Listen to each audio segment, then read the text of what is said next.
Hello, hello, hello. Hi, everybody.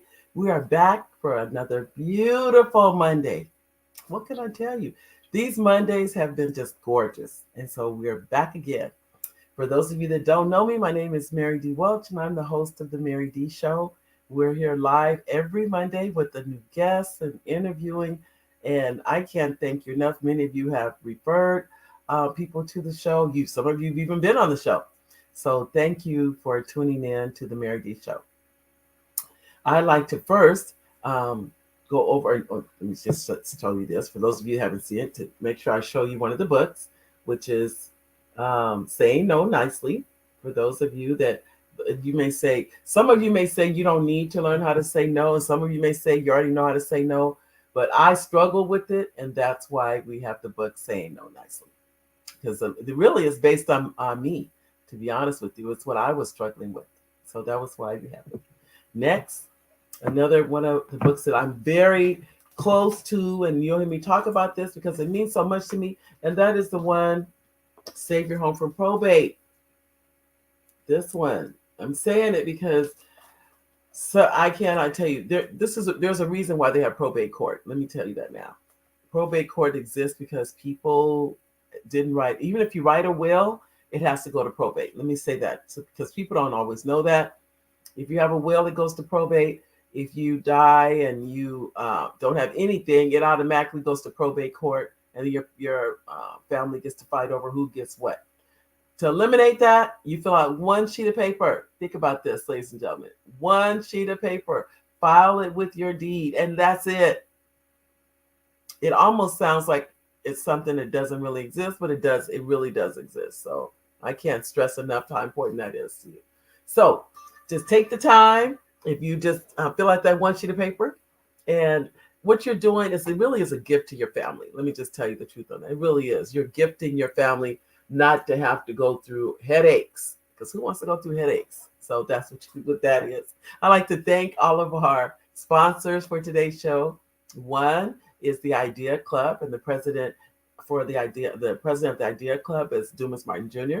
If you're going to get an LLC, if you're going to get a nonprofit, if you're C Corp or S Corp, you want to be or go to theideaclub.com and they can help you with that. Also, another sponsor for the show is First Book Academy. If you're looking to write and publish your first book, you go to firstbookacademy.com and you can write and publish the first book there.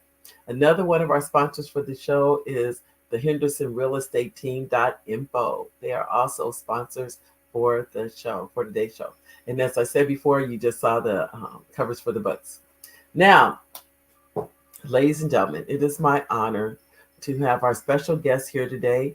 He is Michael Jurado. He is with he's with the Participatory Defense, which is under Starting Over Inc.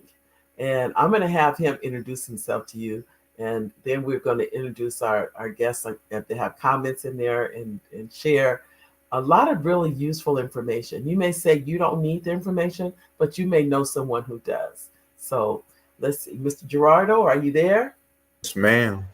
All right, welcome. As Mary said, my name is Michael Jurado. I'm formerly incarcerated. I work with Participatory Defense, which is a model that derived from an organization called Debug in San Jose. And what we do is help families that have loved ones with open court cases.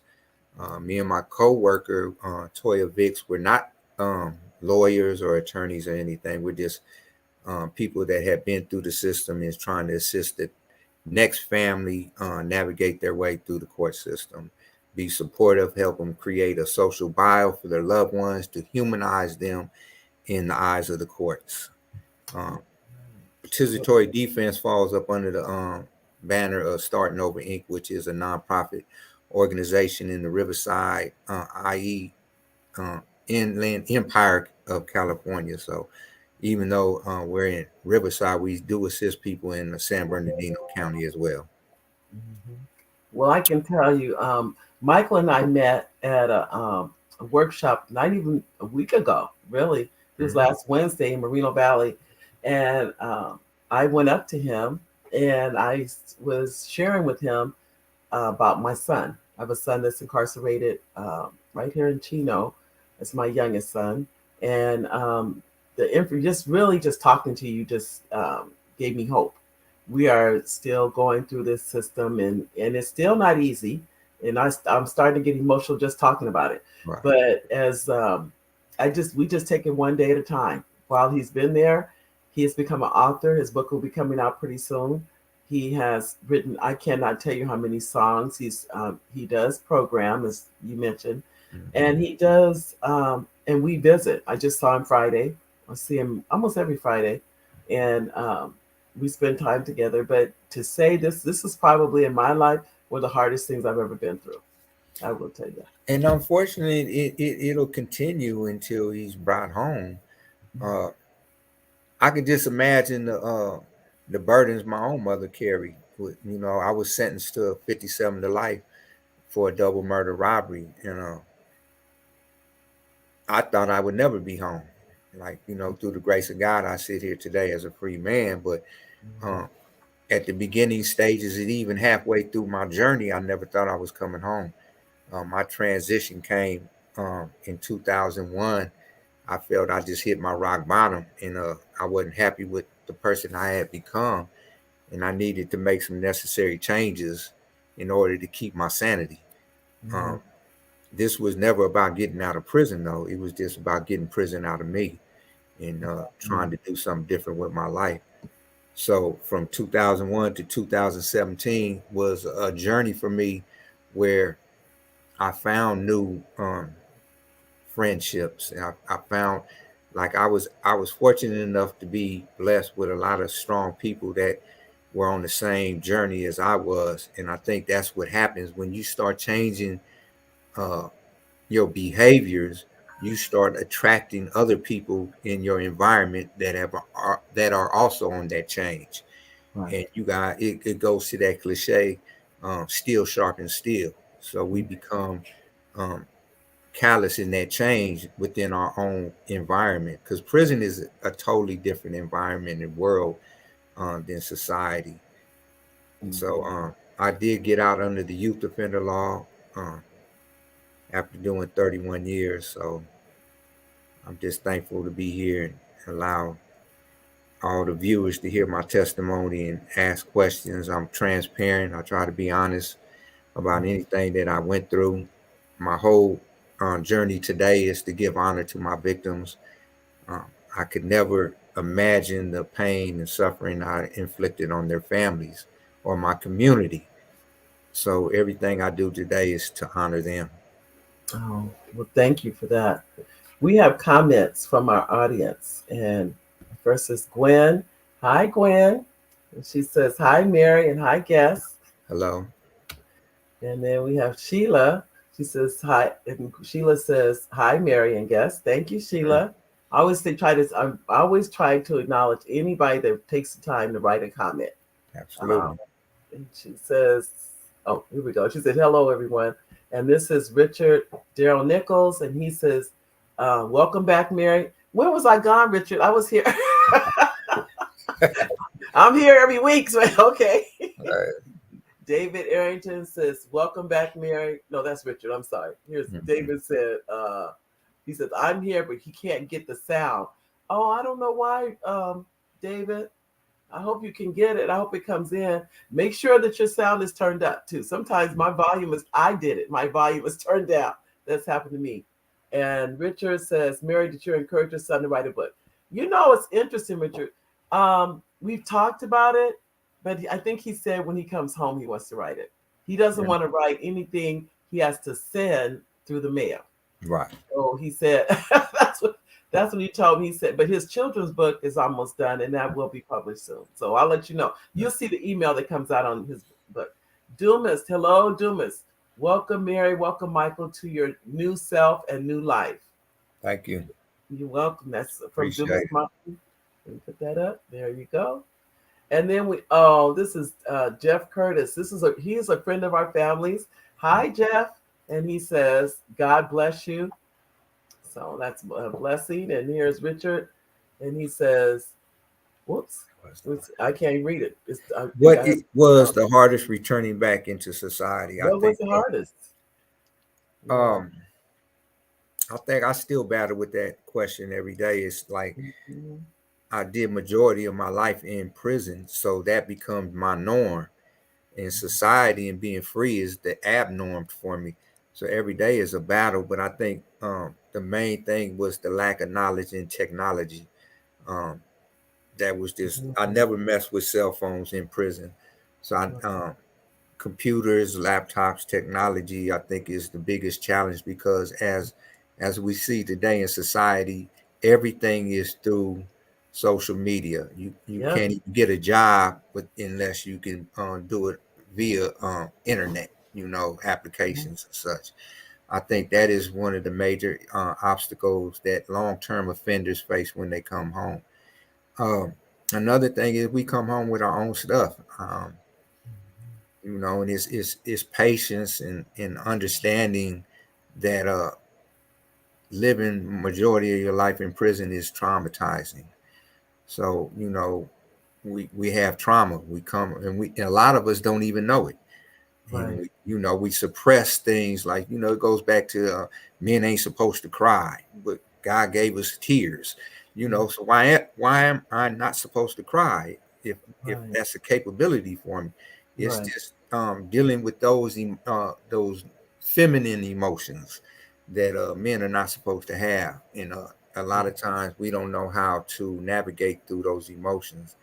It's just a learning process and being supportive of one another, because anybody that gets out of prison is successful is a success to everyone. It's not just their family, it's the community, it's our state, and breaking down the barriers of this this system, this criminal system that is broken. I know. And we spoke a few minutes before the show, and I was asking you what changes would you like to see, and you said that the change has to begin with each individual. The change is not no serious because everybody comes in this world. It's individual. It was an individual that got there. It has to be an individual to get out. Is what I take it. Absolutely. I mean, we can go to uh, elements of mental health issues, substance abuse issues, criminality, as I said earlier, is an addictive trait as well. You can be addicted to criminality. That lifestyle is addictive. So each individual has to address their issues just as like it's not no one book fits all. Everybody has to deal with each other accordingly. But I think as family members with loved ones incarcerated, that we have to challenge our loved ones to start digging deep in within themselves and asking themselves that question. And then once they realize it, then it's our responsibility to help them overcome whatever it is. So Mm, as they start working on themselves, they'll be more stable when they come home. right.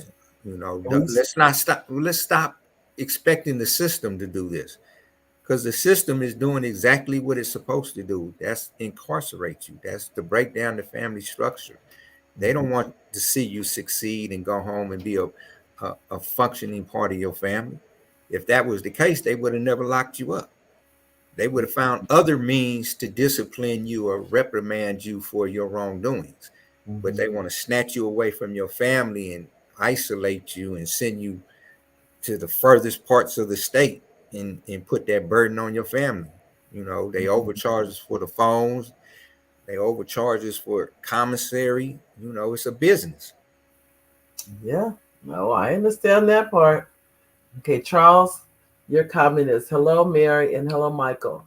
Michael, you personally, let me see, you personally, the individual, you are determined to change. Or that's why we see the change. You said, um, Absolutely. you made that choice. What made you decide to make a choice? For myself,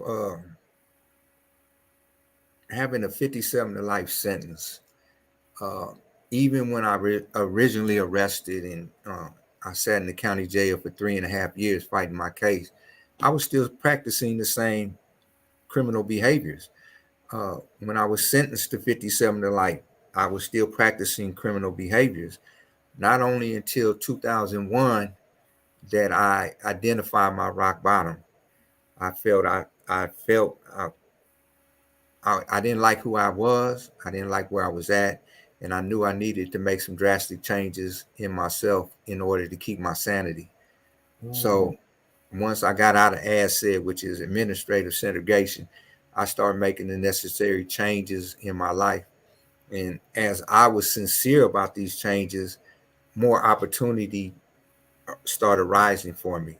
More doors were starting to open. I started meeting other people that were on the same journey as I was. mhm, And it was like 2001 to 2017, I was on a new journey. And that journey led me to um, falling under the youth offender law and being able to actually come home or be considered to come home. So I had like a 17-year transition. So when I went to the parole board, they can see the change from mm, the first 10, 15 years of my sentence into the last part of my sentence. They could see the drastic change in my behaviors because it reflected in my C file. I was able to articulate my change and share why I changed. mm, Like I said to Mary earlier, it wasn't about me ever getting out of prison. It was about getting prison out of me and finally maturing and becoming the man that God destined me to be. So as I sit here today as a free man, I'm trying to assist the next individual in grasping what I have. I don't believe that all of us have to learn, through the hard road. Or, I believe if we have people that have experienced it, we're supposed to share that experience with the next generation, then they don't have to go through it. right. We have Dumas Martin. Dumas has a comment. I'm gonna have to read it because it's. He says he's helped some brothers with 25 to 29 years in prison to develop their own businesses, nonprofits, or profit and ministries. You create your own job, Michael. That's And what and and I believe me, I agree with you. I think it goes into my insecurities, my lack of understanding and experience in a lot of places. And when we haven't experienced things, we kind of have a tendency to shy away from them. I'm just fortunate to have a job that I'm able to give back and assist families that have loved ones with open court cases. I do a lot of post conviction work where brothers and sisters are getting ready to go to the parole board. I assist in writing support letters, acceptance letters into transitional programs, and just being a helping hand to them. So I find more comfort in that than monetary gain. hmm Well, this I think everybody. There is no right or wrong path as long as you're doing the right thing. So it has to be what resonates with you. I think that, but I do appreciate everything that Lewis has done. I've spoken to him on numerous occasions about that, and many times what happens is when you get out, you cannot get a job. No. So the fact that you even have one is says speaks volumes. And I Well, know it, too. it's funny you say that, Mary, because I look at the whole dynamics of from when I got out into where I'm at today. Hmm It was no one else. I don't know what the religious beliefs of your watchers are, but I know God has been working miracles in my life. Uh, as I said, I got out in October 2017. I paroled to San Diego because I wanted to do something different with my life. I completed a transitional program down there, and I had a lifer friend that paroled to Oakland. And I asked him, he was working for an organization called All of Us or None. So I said, well, who runs it in San Diego? And he hooked me up with the pastor that overseeing it in San Diego. And I went to a couple of meetings, and I knew I was coming to Riverside. So I asked him, well, who's running All of Us or None in Riverside? hmm And he told me Vonia Crowers is the director of All of Us or None in Riverside. So I called this lady, and she set up a meeting. And I went to the meeting with her. I was still living in San Diego. And she said, look, I told her my story, and she said, well, okay, well, when you transfer out here, just give me a call and we'll put you in position in our organization. I I transferred out here. I started volunteering for her, and I Mm-hmm. told Mary this earlier. My girlfriend at the time, her son had just got incarcerated and was going through a lot of issues in jail. So I went up there and I started visiting him, trying to encourage him, and I was rearrested, ex-felon on prison grounds. This lady, Vonia Quarles, is also a criminal attorney. She represented me in this case. The case was finally dismissed, but being a life inmate, I had to go back to prison and go back in front of the parole board, which took 14 months. I was released in July 2019, and Miss Quarles gave me a job with her organization. Uh, I share that as a part of, you can see God's hand in how I even met this lady from a fellow lifer that paroled to Oakland, that he's been up in Oakland and she's been in Riverside, Mm-hmm. and I'm in San Diego. Like, who would Mm-hmm. have thought such a small world and things like that can happen? Well, I know too when I remember when I was at the conference and they said the term I didn't understand, but they explained it to me is called system impacted. Right. And I didn't, well, I'm definitely system impacted by Mhm. all of this. And I didn't really understand what it meant. But the lady was explaining to me too. And she said, if you've had any contact with the criminal justice system or you're receiving, I think she said Section 8, she went down the list. It was a Right. lot of these things. Right. And I was like, that's me. She said, then your system impacted. Right. Your A system. lot of people would think when they hear system impact, well, I never been to jail. Mm-hmm. All of us know somebody that's in jail and that is impacted our life. Yeah. If it's a childhood friend and you heard that they're in jail now, that impacted you. You know, Oh, I yeah. always say formerly incarcerated or system impacted. Right.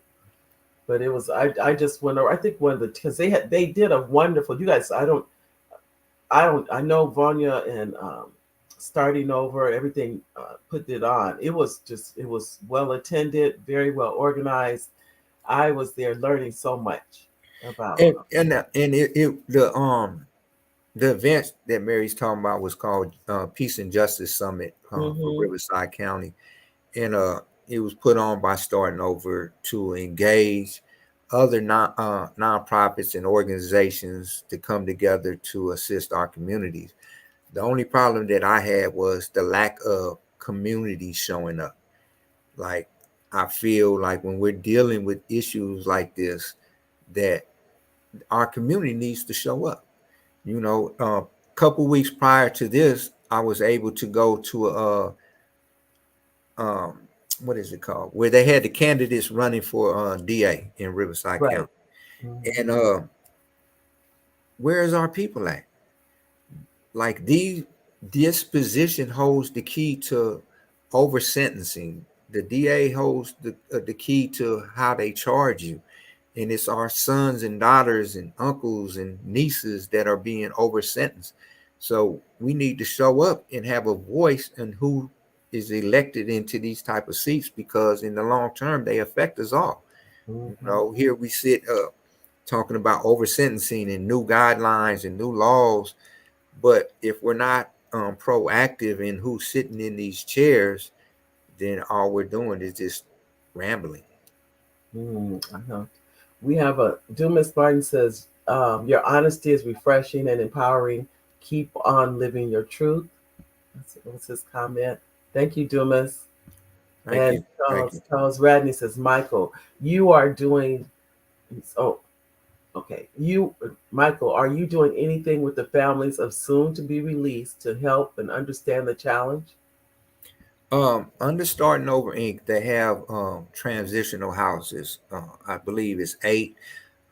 Few of them for women and their children, and some of them for men. I'm always open to share my testimony and encourage, but my job position is uh, dealing with families that have loved ones with open court cases. Even when I talk about the post conviction and helping people prepare for the board, that's just my own passion, because I know what they need and I try to assist them in getting it, because it's so, if you're talking about you've been gone 20, 30 years, your resources are limited. You really don't know what's going on or who to reach out here. So I try to be the foot soldier, so to speak, for them, and doing the research and finding the programs. Because say if you want to parole to Bakersfield, then I can go and find transitional houses in Bakersfield area and submit that, and you can put that in your board packet. So it shows the board that you did some research and you're doing the necessary things to make your transition back into society successful. And that's what I try to do to assist people, because no matter what you do when you get out, that's between you and God. My job and what God is using me for is to assist you in getting the tools that you need to get your freedom. Right. We also have a comment from Spencer Brown. He said, that you are a very informative guest. Thank you. That was another comment. And Sheila Hartman says, this is great information. So thank you for that, Michael. Which before the show, I was thanking him for even taking the time to come. I really do appreciate him taking time out of his day to spend time on the show. It says, Mary, would you suggest to Michael that he get in contact with Connie King to get his service listed? Yes. Connie King has it's online Black American Resource Directory. Okay. And we definitely would like you to get in touch with her and be involved with that. Absolutely. Yeah. And I thank you, Mary, because like I said, I've never seen a podcast. I never, let alone participated in one. So this is a new experience for me, and one that I probably need. The more I venture into this social media platform, the more I learn. Oh, you would, and this is only, I mean, this is one where we see each other, but you can also do the ones where you don't see anybody. It's just it's like a radio, but the Okay. conversation only. Um, and what I've been doing is saving mine, and I'm turning they can just hear our audio. Okay. And so if you're driving in a car, you can still hear the show, that kind of thing. That's coming. Um, Richard Darrell Nichols says, "Did you get a lot of mail while in prison, and who encouraged you and gave you uplift?" Um, the male over 30 something years in prison always fluctuated. Sometimes you'll have your lows and sometimes you have your highs where you get abundance of love through the mail. So that fluctuated. I think my biggest upliftment and supporter was my mother. Like, she never gave up on me or questioned anything about my conduct. Even when I was bad, she was just like, when are you gonna learn? When are you gonna get it? And I think sometimes that kind of love just made you like realize, like, man, I owe so much to my mother. Like, at the end of the day, if we look at majority of the men in prison, majority of them are surviving by their mother.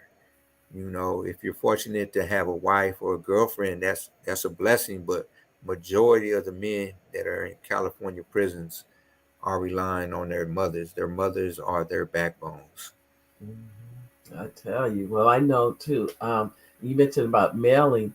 Um, I don't really mail. It depends on what's going on of what I mailed my son anything, but we do more. He calls. Right. Well, that he does. He'll call. He called before the show today. So, and he goes, "Have a good show, Mom." So he's very active in what's going on out. Right. He wants to know, and it's so interesting to me. He will know things before I will know things, Right.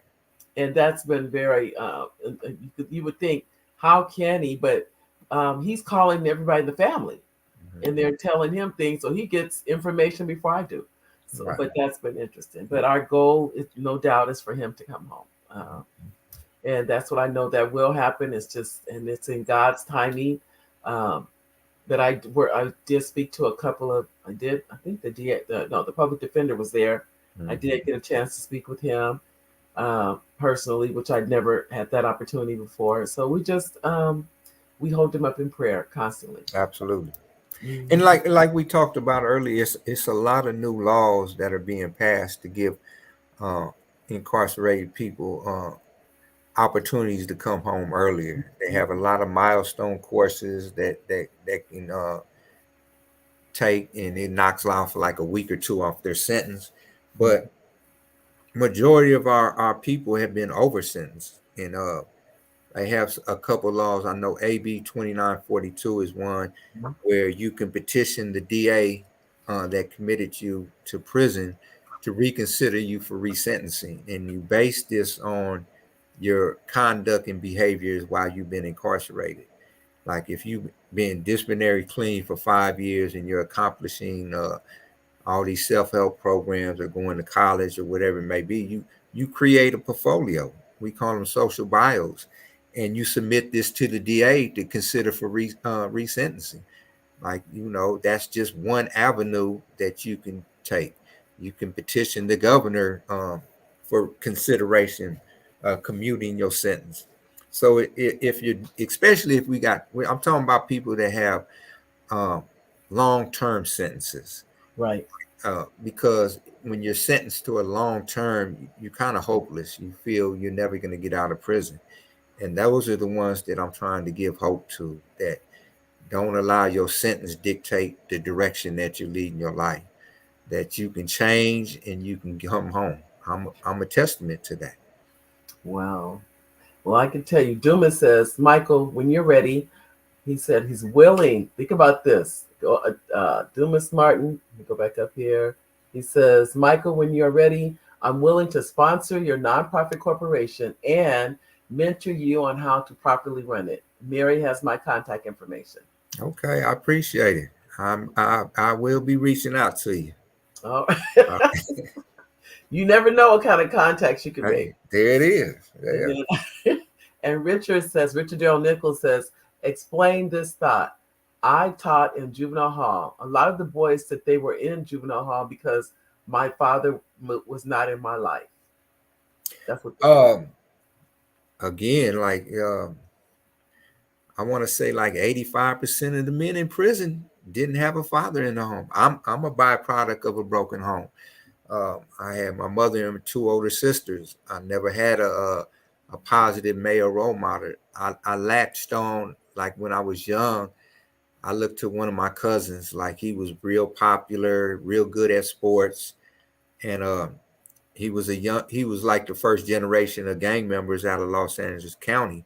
So I emulated everything he did because I wanted to be popular. I wanted, all the things that I foreseen in him, um, and it led me down the wrong path. And it's so many of our young men that are on that same path, and I'm just trying to be a voice to something different. You know, I'm always open to go into juvenile halls or schools. We're working on projects like that with Under Starting Over, but everything is just in the talks. It's nothing really coming about it as fast as it should. We have Loris Allen says she's a start. Sorry she's late. Mm. No problem. We're glad you're here. Yeah. And Adiola says, hi, Michael, and hi, Mary and Michael. Great session today. Thank you, Adiola. And she's been a guest on the show also. All So right.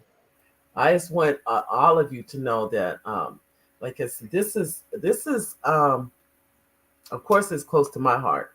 But what I've learned, I have yet to meet someone that's African American in our society that doesn't know someone incarcerated or has been incarcerated or on parole. I've yet to meet someone that hasn't.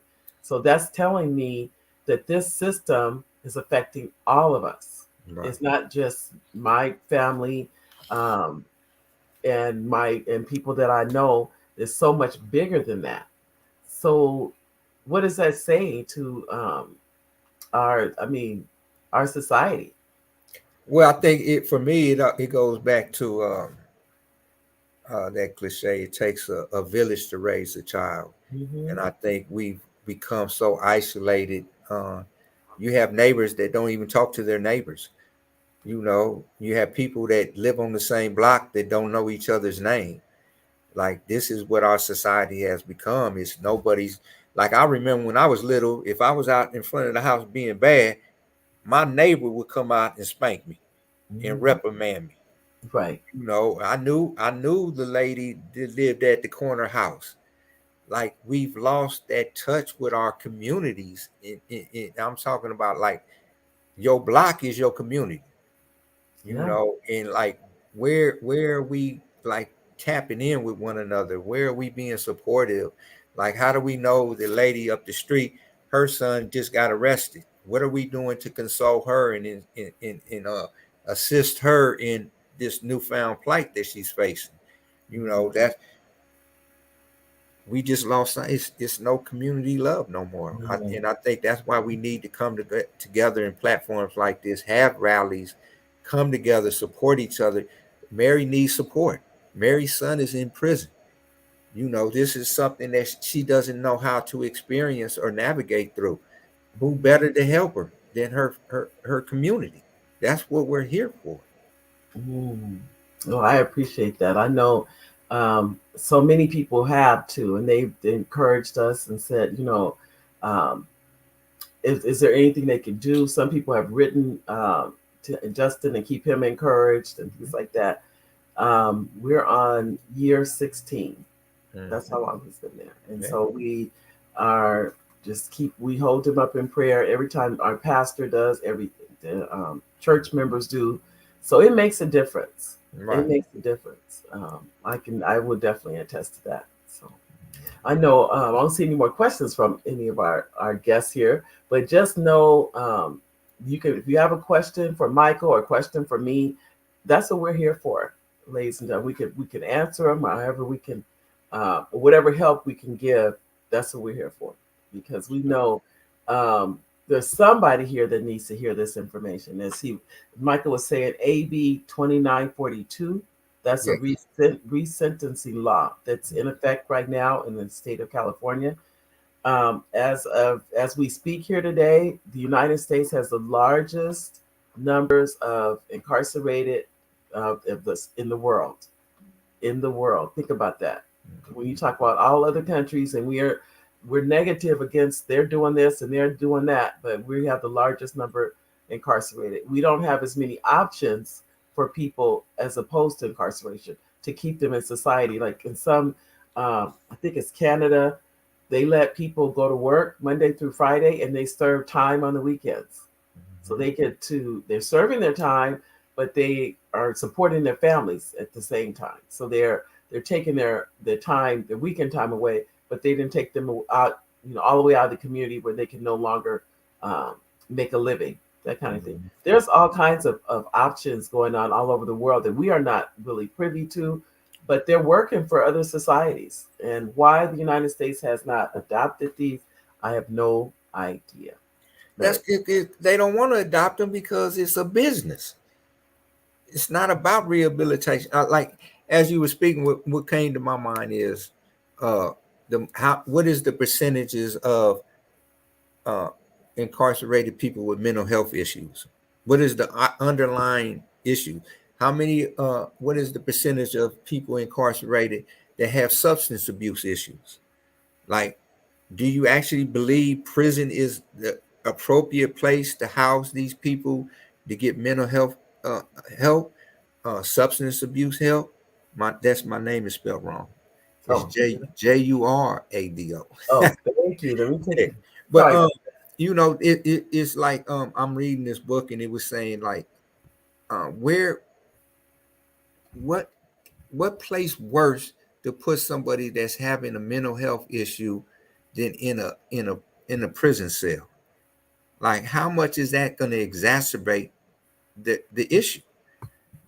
But our state constantly criminalizes mental health. Our state that. constantly criminalizes substance use, and they're not getting the assistance they need in state prison.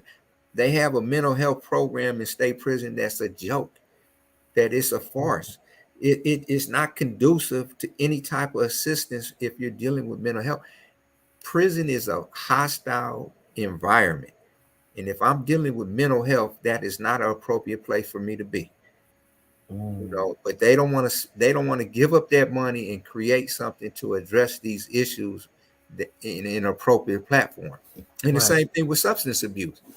If I'm dealing with a substance issue, send me to a program to get the assistance that I need to address that issue.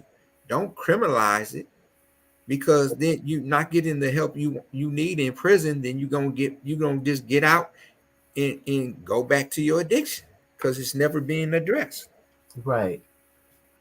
Well, I know too. It's I can't say the programs that Justin tells me about, some of them, but not all of them. I just know that um, he says he does program, and what that means, I don't even really know what that means. I mean, they have programs in state prison, but I'm saying, if I have mental health issues Then and I no. go to a class and they have a psychologist in this class, Mm-hmm. and then like I'm good at in this class, but then from my cell to this class, you have to walk through a gauntlet of violence. It's alarm going off on the other building because somebody's getting beat up. Like that's traumatizing. Mm-hmm. And we're talking about it's different levels of mental health illnesses, Right. you know. And I just don't think it's an appropriate area for them to be trying to address their issues. uh, like I said, you have programs in prison, but Mm-hmm.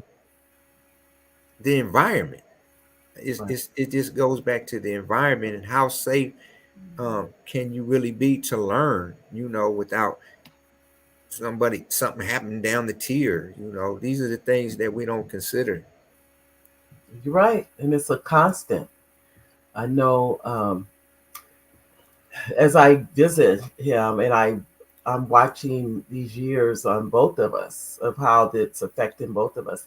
And I think it was a couple of visits ago, and he goes, "Mom, I feel like I'm turning into an old man in here. Yeah, Like the years are taking its toll on him, being there." they So do. that was what he was mentioning not too long ago. And Loris, let me go back. Let's see. She said, oh, Laura says, do employers get tax credits for hiring people out of prison? I believe so. I was never fortunate to work for a private sector in prison, but I've heard they have them. I heard AT&T and just all kind of big corporations in different states do utilize prison employee as their employees. One of the gentlemen that spoke at the summit said that he was surprised. He hires, guys. He said out of prison to work for his company, and he said the biggest surprise was that they were the best workers. Yeah, That was the biggest shock. He said they would be on time, work hard. He said he said even for him, he was like, he was surprised to find that out that people, they just needed a chance. yeah. You I know? misunderstood her question. I was talking about in prison. That Oh, they do have corporations that hire people that are in custody, but when you get out of prison, it's hmm certain people do get tax credits for it, but it's so difficult because they're not even supposed to ask you if you're an ex-felon on the application, hmm uh, but they get around that and they still, you know, find ways to ask, and then they don't want to hire you because you're an ex-felon, and it may not have been in like something that jeopardizes their business, hmm you know. but it's still held against. So it's really, you're not just being punished for being in. When you're out, you're still punished. Absolutely. Even trying to get a housing, you can't get housing if you're an ex-felon. Like, it's so many obstacles that you face when you get out of prison. That's why it shows that they want you to fail. Because Mm-hmm. in my mind, in my perfect world, I don't care what your sentence was, you should go to a transitional program for 6 months, right? Hmm. Within this 6 months, they help you find a job. They Right, allow you to save your money. So after that 6 months, after they get you a job, you can save your money. You don't have to pay anything, but you save your money. So right, after that 6 months, you have enough A to go get a place, get a car, whatever you need to do to sustain your livelihood in society. But they throw you out here with $200 gate money and expect you to be successful. And majority of us are not. Majority of us don't come out with college degrees. Majority of us don't come out with business savvy. You know, we come out as the average person. Most of us still in our immaturities. You know, majority of the people that have life sentences or life without possibility of parole committed their crimes before the age of 25. Mhm. Yeah. They were still young, immature. And if I don't value my own life, how am I going to value anybody else's life? Like if I valued my life, I would have never put it in a position to lose it physically. Right. So that says you have to slow down and say, like, because it's easy to say, "Oh, I love myself," but if my behaviors are contradicting that, then how much do I really love myself? If I'm constantly putting myself in harm's way, if I'm out here gang banging, how you see what I'm saying? It's just Mhm. it's like an oxymoron. It's like, no, Mhm. you don't care about yourself. You don't love yourself. If you did, you wouldn't put yourself in harm's way. That's true. Sharon Teen Bonnie. Hi, Sharon Teen. She says hello, Mary. This is a hot topic that needs attention. Thank you, Sharon T. Yeah. I think that's what when I spoke with Michael last week, it was I asked immediately, I said, would you like to come on the show? Would you like to come and share this information with our audience? Because this is how I always feel about anything that those of you that are on the email list or the texting list, you get all this information. I feel that it really goes out to thousands of people, but it could be going out to millions of people because all of us have a sphere of influence. All of us influence the people either near us or in our email system or in our texting system. So it's going even further than what we even know. Every time you share it and that person shares it and that person shares it. So how can we are as a group we are making a change in this world? Mhm. That's the key. How can we make a change? What can we do differently? As Michael was telling me, that was a DA. Uh, I think you said in Marin County that the law on resentencing. Well, I have it right here. You know, it's AB 2942, and she was a DA in I believe San Francisco County, and she got tired of seeing how they were over sentencing people of color, so she created this bill to give DAs the opportunity to reduce your sentence from excessively long sentences. Because, like we spoke earlier, like I might have committed a crime, and the primary crime only carries 6 years. But when I get sentenced, I'm sentenced to 46 years. This is due to priors and enhancements and gang allegations, and they just trump up all these other things to over sentence people of color. And she created this because she was tired of seeing it within her branch of office. And it was passed, and it just gives the DA an opportunity to re-look at your case and be considered for resentencing. And a lot of these new laws are reflective on your in custody behaviors. So if you're in there doing what you need to do and you're really working towards rehabilitating yourself, it's going to be reflected in your C file. And you create a social bio with all your accomplishments and all your necessary documents, and you submit it to the DA's office and request consideration for resentencing. That's just one option you can go. You can always request the governor's office to commute your sentence. So there are different avenues that we can still um, challenge, if we feel we're over sentenced, but we have to be doing the necessary changes within ourselves, because at the end of the day, if you get out early and you ain't worked on your stuff, it's just a matter of time before your stuff gets you right back into where you got out of. Right. I think they mentioned it's 83% um, recidivism. Yeah, I think because how they're can you? not because you're not getting what you need to address your personal issues. And prison is a business, and they don't want to see you succeed. They want you to come back because you become a commodity to this business. So they're giving you surface programs And it's on each individual to really challenge itself and delve into whatever they have and ask them questions. Most people sit in these classes and just sit, don't ask no questions, you know. But then you'll have that one or two that are asking all the Mm-hmm. inner questions that need to be asked, like why do I keep coming to prison? What can I do to change that cycle? You know, I need to change. I'm asking. I need that help. You're asking professionals are supposed to be in a professional position. I need help. I'm tired of coming to prison. I'm Mm-hmm. tired of using drugs. I'm tired of getting put where I have to pick up a gun and go take somebody else's stuff. Mm-hmm. I want to work on me. And you're asking these people in these positions to help you, Mm-hmm. and they like, you're disrupting the class. How am I disrupting the class? I'm asking for help. I'm Yeah. asking because this other person don't want to ask. He ain't trying to change. I'm tired of coming to prison. I don't want to come to prison no more, and I need help. Right. You know? I tell you. Well, we have a comment from Elaine Wilson. She said, WAG is another group. They had a meeting.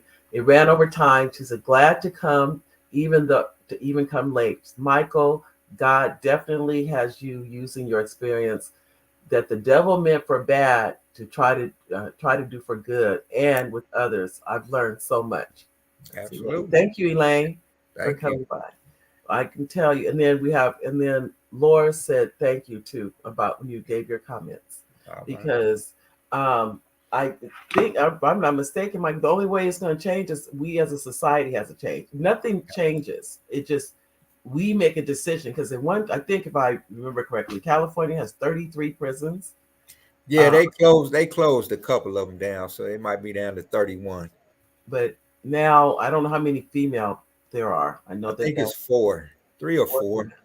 okay, so And, majority are it, male. and you'll be surprised, Mary, that statistically it's more women being incarcerated in the last 10 years than men. I didn't know that. Yeah, yeah. Hmm. So to just throw something at your audience, I think it's a twofold thing. I think we need to be more involved in community politics. People who running for DA or board of supervisors, we need to be more proactive in these areas and who actually are getting elected to these seats. In terms of people that are already incarcerated, don't be so quick to judge. Um, be willing to assist. I think like I'm a Christian man, but I believe I ask myself, where are the churches at? Where are they at in these rallies? Where are they at when we hold these events? Like I come up when prisons at the beginning. I went to prison in 1983. They had abundance of religious courses going on. They had pastors coming in from the streets, and today they're no longer there. Even when we're talking about community-based things like this platform, at the Peace and Justice Summit, Mhm. the DA rallies, our churches need to be more proactive. They need to be involved. They lost respect and in touch with our communities, with our youth, really, more so than Mhm. anything. Our youth don't look at the churches as I did growing up, and we Mhm. need to reestablish that tie because they're essential in breaking these criminal systems. We have a comment from Dumas Martin, and he says, one of the most important shows, Mary. 40% of our young black and brown peoples are directly affected by this information. The system has decided that they are a lost cause even before they are born. Absolutely, I agree. Yes, Wow. yeah, Well, I can tell you these, I mean, and even our goal here is to educate and to help society. How can what what whatever is said here on the show, if it's helping, I always say this: if one person is helped, then it was worth it. right. It was worth it because I have no way of knowing who's going to be helped by it. But even now, just talking to you as I did last week, you've helped me tremendously. And I mentioned about having hope, and you Right. said you never lose hope. You never lose hope. And I want to tell you, I talked to Justin and he said, Mom, I have never lost hope. That's No right. matter what, I've never lost hope about coming home. That's And right. and just hearing that is, it warms my heart because I would hate to hear that he has given up hope.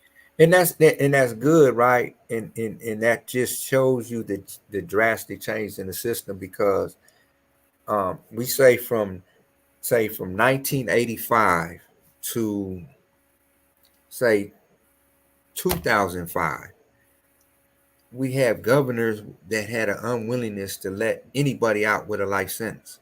Mm-hmm. It didn't matter what you accomplished; they were not letting life. If you remember when Pete, what is it, Pete Davis? Pete Wilson? Not Pete Wilson, but Davis. Um, Okay. Davis was governor, and Okay. he was a Democrat. But Mm-hmm. he said on record, if you had a life sentence, I would never sign to get let you get released. Right. So we had these certain type of governors in place that just had an unwillingness to let anybody out with a life sentence, no matter what you accomplished, no matter how much you changed your life. They had an unwillingness to even let you out. The Right. only way they started letting lifers out was when the CDCR lost a lawsuit on the overcrowding, and they had to Mm, get the overcrowding down due to court order. The right. CDCR didn't want to do it, but court order made them do it. Right. So they were trying to find pools that they can draw from to Mm-hmm. start pushing people out of prison. Life inmates, I think it was like 0.0% or something, 0.1% reoffend. So that was the beginning stages of them considering to let people out that had life sentences. You have men still in prison that been to the board like 9 times, and the board is still finding them unsuitable. I had a friend that they found him unsuitable because they said his answers were robotic. You know, so these are the things that you have to face when you go in front of a board of prison terms Right. in trying to get your freedom. You don't know how they're going to interpret what what you share with them. You know, Well, they I can know too. it can I be know. you have a confidential source chrono, and they can deny you for that. But it could have been someone just hating on you because they didn't want to see you go home. You know, you I have know. jealousy like that in prison. And I'll be honest, Michael, we only have 2 minutes. So I want to make sure that if you have any final words you'd like to say to our audience, I want to make sure you have that time to say. I just want to say thank you, Mary, and I appreciate the opportunity to share my testimony and just show that we can be rehabilitated no matter where we come from. I come from Los Angeles. I was a gang member. Um, you know, I was like the lower lows, and I changed my life through God's grace. You know, I sit here before you today, and I just appreciate the platform. You are so welcome. Thank you for coming on today. We appreciate you being here and sharing with our audience. We definitely do. And hopefully you'll come back again. Absolutely. All right. All right. Thank Thank you. you. You're welcome. All right. Ladies and gentlemen, that's our show for today. I want to make sure that Michael had a chance to address you. And I have to agree with you. One of the most powerful shows we have had on this platform. I can't thank each and every one of you enough for being out on this Monday. Um, thank you. And God bless you too, Gwen. Thank you all. And I'll see you next Monday. God bless each and every one of you. Bye bye.